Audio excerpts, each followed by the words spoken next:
Ողջույն բարեկամներ, հաղորդում ուզում եմ սկսեմ այսօրվա այն նորությունով, որ Փաստաբան Ալեզ Զոհրաբյանը Փաշինյանի գրառումների հարցով դիմել է կոռուպցիայի կանխարգելման հանձնաժողով։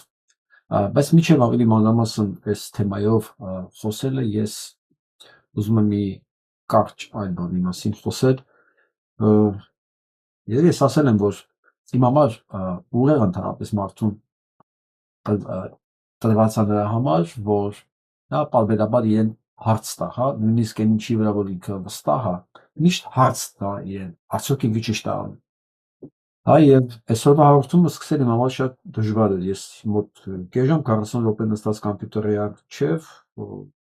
ամեն ինչ կարծես թե կարդալով, հավաքագրելով մոտ 2-3 ժամ տևում ամեն մի հաղորդումը,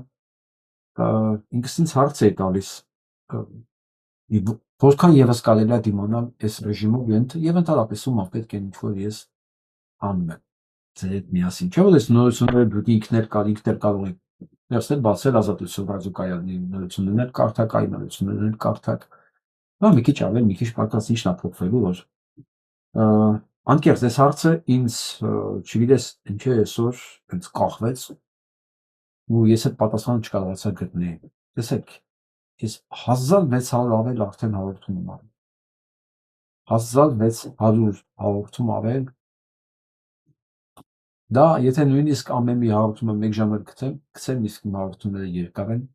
քան 1 ժամը, 1600 ժամ անում։ Ես չգիտեմ, ասենք 1600 ժամ բազմապատկենք առնվազն 3-ով, որովհետև այդքան պետք է լինում հաղորդումը կազմակերպելու համար։ Այդքան, ասենք ես մոտավորապես 5000 ժամ։ Ես իմ կյանքից դրել եմ սա։